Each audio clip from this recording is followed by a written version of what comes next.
Again, a word of welcome to everyone today as we hear a brief but very important gospel story today. Oftentimes, the imperative focus of today's gospel from Mark has tended in the direction of society's need to recognize the lepers in society, those deemed unclean, thus unacceptable, those who were meant to live on the margins of life. There's only two individuals to keep track of in today's gospel. First on the scene is the leper who approaches Jesus and expresses a wish to be healed. Jesus, the remaining character, is moved with compassion, stretches out his hand, touches the one identified as a leper, and offers the gift of healing. Of the two, one might ask, which do all of us most identify with in hearing the gospel? Our tendency is first to go to our feel-good, safe place and assume we would never find ourselves on the usual list of suspects when it comes to identifying outcasts. Privilege and abundance can blur our vision of the real world. We tend to want to go to our safe place. We want to identify with the one wearing the white hat, not the dark hat. The list of identified lepers is long and too often determined by your political point of view, either liberal or conservative. Also by ongoing systemic racism and by sheer homegrown ignorance, the inability to think and to reason outside the box. That is why the us and them game continues at fever pitch. The list of outcasts grows even longer when we consider the ill effects of misguided religious instruction over far too many decades, oftentimes initiated by faith leaders who have a history of deciding who is worthy and who is not. Today, we remember those men, women, and children who continue to be marginalized and isolated from loving relationships for which they long and very much deserve. People finding themselves cast aside and or detained. People redlined or simply labeled. Rejected and systems in force to maintain injustice. We continue to endure the relentless and fear-based ignorance of many politicians. A former president known to mock the speech of one that is challenged to speak clearly as a result of disability. We continue to endure the relentless fear-based ignorance of church leaders. A former leader of our archdiocese who warned grandparents of LGBTQ+ grandchildren to question even your worthiness as a grandparent to receive communion should you find yourself supporting your grandchildren.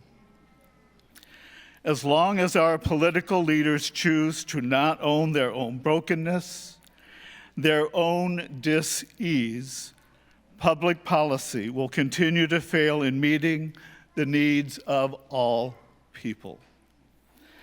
As long as our faith leaders promote the myth that their read on the moral compass surpasses God's infinite compassion. As I mentioned a few weeks ago, beware of those who cannot tell God's will from their own.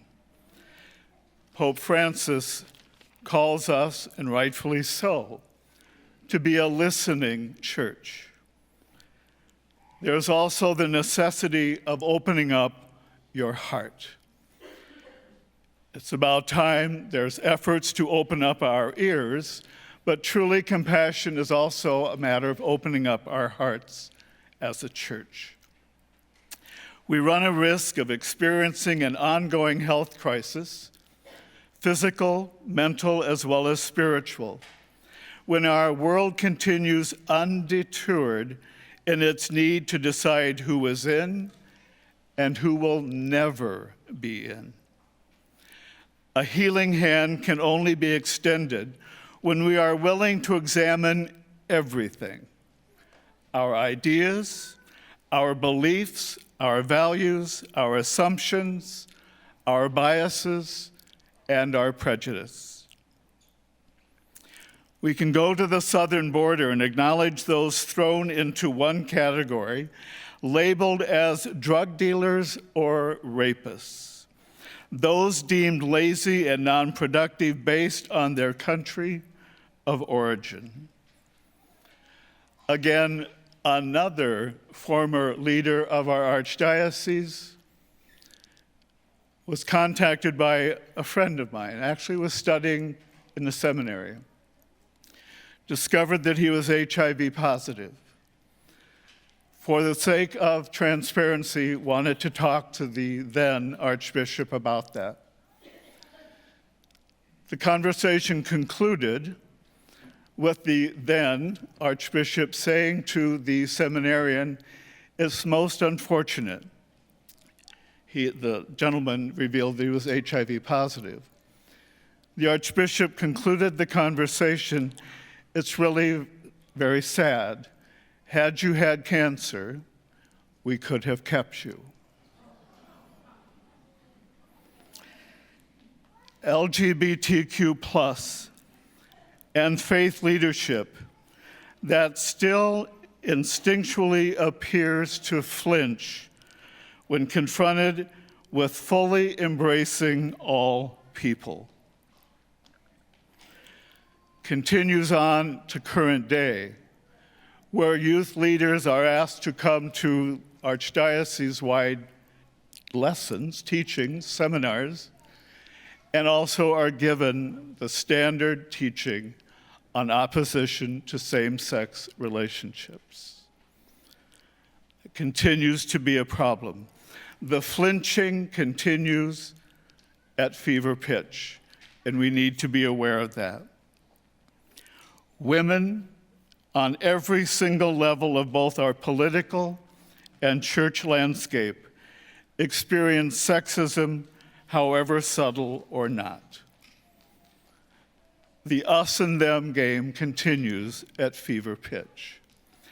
Prejudice is defined as a preconceived opinion that is not based on reason or actual experience. We create lepers by our preconceived, usually unfavorable evaluation of another person based on that person's, and here's a partial list.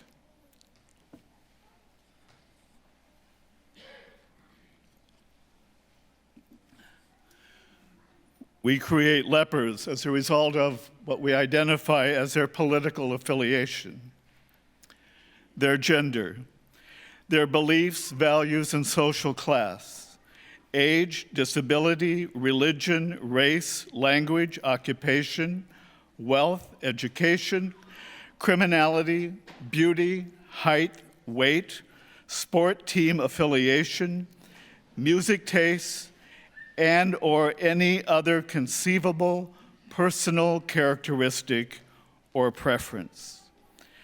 In short, you don't stand much of a chance to escape prejudice. It would seem to be baked in to the human experience. We have our own newly minted versions of prejudice. Most recently, and the question would be asked in this way, are they Jewish? That carries a certain thought and belief. Are they Palestinian? That carries a certain thought and belief. And I know from personal experience, you get pushback. if you happen to be talking about one over the other. All people are important. Are they Catholic? There was a time that carried a lot of weight. My fifth grade teacher, Mabel O'Connor, was the first Catholic that they were willing to hire to teach in my public school when I was in grade school. The very first Catholic that they were willing to hire. It required a special school board meeting. Are they Mexican?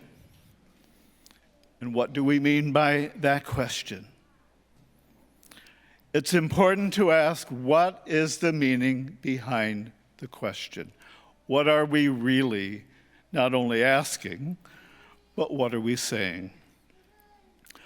Ultimately, all of this is rooted in ignorance and fear. As mentioned, we have only two characters to consider in today's gospel: the one in search of healing and the one who extends a healing touch.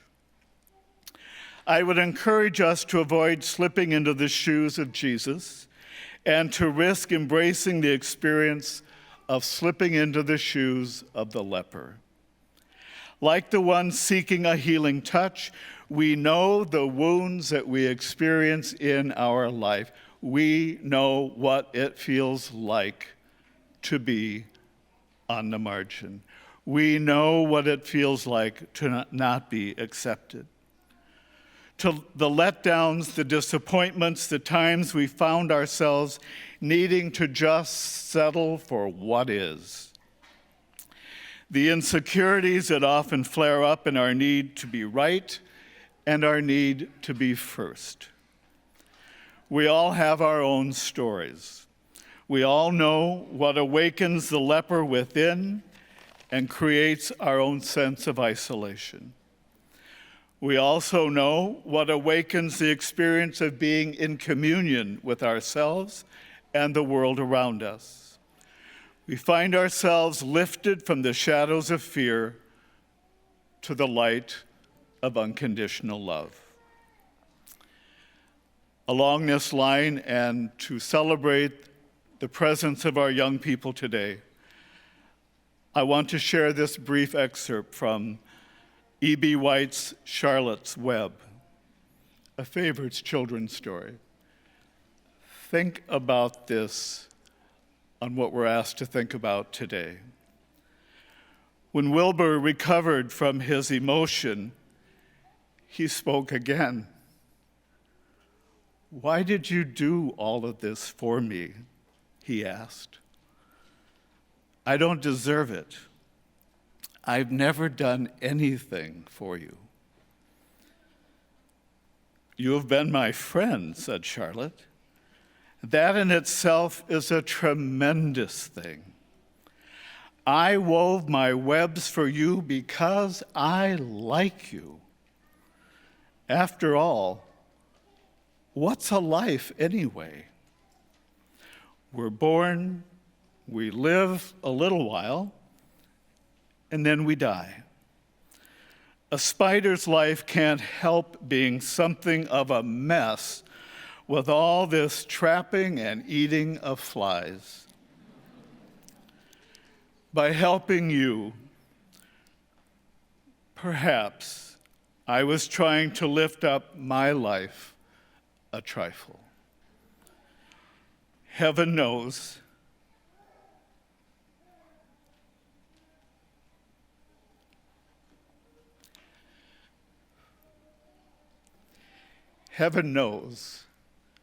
anyone's life can stand a little of that. Our Lenten theme this year invites us, hopefully ignites us, with Jesus' call to set the oppressed free, to lift up our lives as a nation and as a church a trifle. And heaven knows we can stand a whole lot more of that. To prayerfully consider all that holds us captive as individuals as a nation, and as a church. To be able to glimpse and to embrace a new way of living in the freedom of God. To be both the one willing to ask for healing and to be the one willing to extend a hand of compassion and healing. I close with this brief reading from the Reverend Isabel Carter Hayward, who is an American feminist theologian, a priest in the Episcopal Church. In 1974, she was one of the Philadelphia 11, whose ordinations paved the way for recognition of women as priests in the Episcopal Church 2 years later. She writes, "Love does not just happen. Love is a choice. Love is a conversion to humanity, a willingness to participate with others in the healing of a broken world and broken lives. Love is the choice to experience life as a member of the human family, a partner in the dance of life, rather than as an alien in the world or as a deity above the world, aloof and apart from human flesh." In the words of Charlotte to Wilbur, "Heaven knows anyone's life can stand a little bit of that." Amen.